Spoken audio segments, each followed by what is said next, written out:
Throw out the rulebook, rip up the form book. 75 years of innovation continues in 2026, but bigger, bolder, from the ground up.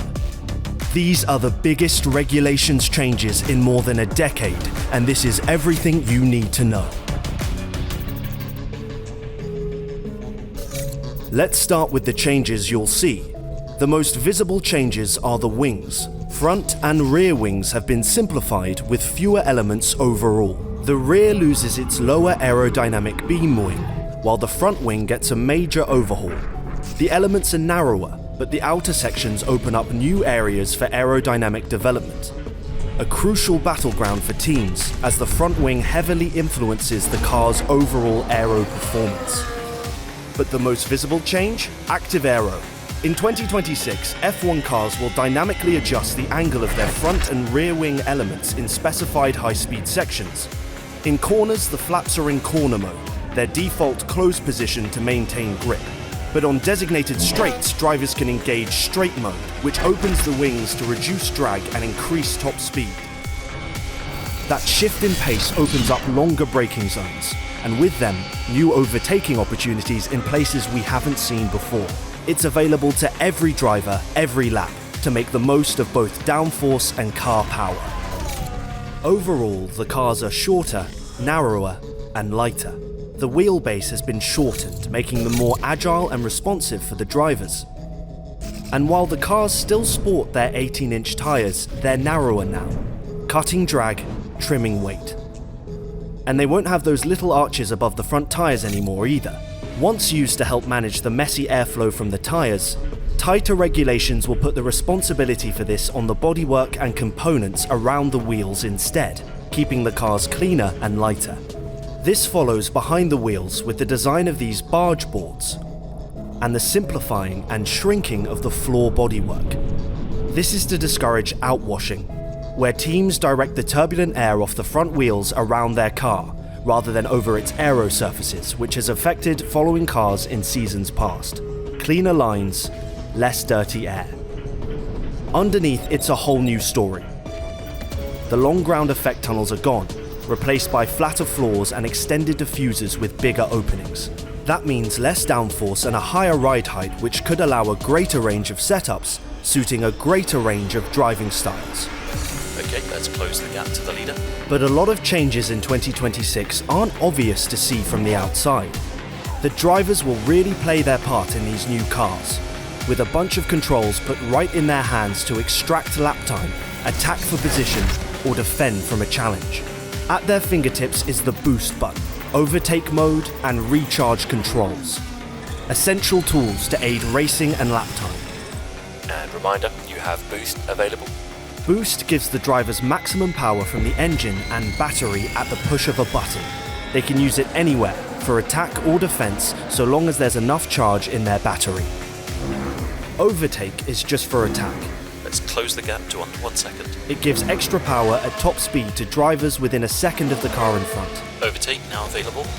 Essentially replacing DRS, it differs by having one single detection point which grants drivers the extra electrical energy to deploy for an overtake or to pressure the driver ahead to make them vulnerable later in the lap. Good job, let's keep going. And to power boost an overtake, they'll oversee their battery recharge as well. Working with their race engineer, they'll be selecting from different modes to recharge their battery from braking and engine energy. Boost, overtake, and recharge make drivers tactical masters and add more variables, making racing less predictable. Use boost and overtake to attack this lap. Powering this change is perhaps the most significant update in 2026, beneath the bodywork. The F1 power unit has had a complete rethink. At its core, it's still a 1.6-litre V6 turbo hybrid, but the balance of power has shifted dramatically. The internal combustion engine output has been downsized, while the electric motor triples its output. That's nearly a 50-50 power split between fuel and electric, pushing hybrid performance to new heights. To power this new hybrid unit, the car's energy recovery system can now recharge the battery with twice as much energy per lap. This brings a host of clever recharge modes to recover energy under braking, on throttle lift at the end of straights, or even corners where drivers are only applying part power. But one component is gone, the MGU-H. This heat recovery system has been dropped. Too expensive, too complex, and not road relevant. By removing it, teams save weight and cost, making the power unit leaner and more focused on what matters most. As Formula One races towards its net zero goal, 2026 marks a major milestone. The new power units won't just be efficient, they'll run on advanced sustainable fuel for the first time ever. This isn't just any fuel. It's made from cutting-edge sources like carbon capture, municipal waste, and non-food biomass, and it's independently certified to meet strict sustainability standards. Every regulations update brings safety enhancements, and 2026 is no different. The driver's survival cell is subject to more rigorous tests, with side intrusion safety further improved and the roll hoop strengthened to take 23% more load, roughly the weight of 9 family cars. They'll also be protected by a new front impact structure design philosophy. This front section now separates in 2 stages. This gives drivers more protection in large crashes where there are secondary impacts after the first contact.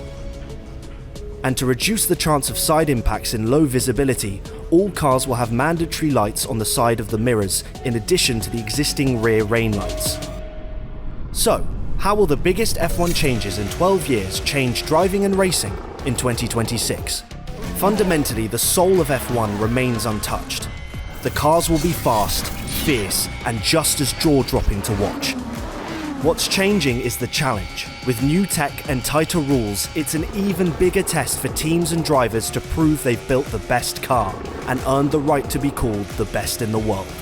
These new regulations weren't built in isolation either. They were shaped by the FIA in close collaboration with the teams and F1. The result? A rule set that's already attracted more manufacturers. That means more competition, more innovation, and more chances for surprise breakthroughs. But what about the driving?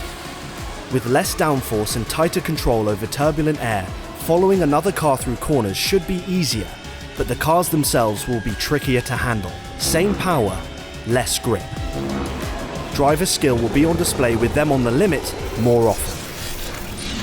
Okay, flat out to the end. The 2026 car is built for the future, with exciting racing in mind. Every move and every decision will matter more than ever. With cutting-edge advanced sustainable fuel, smarter energy usage, and tech that puts overtaking back in the driver's hands. It's not just a new chapter, it's a whole new playbook. The future of F1 is here, and it's going to be fast, fierce, and unforgettable.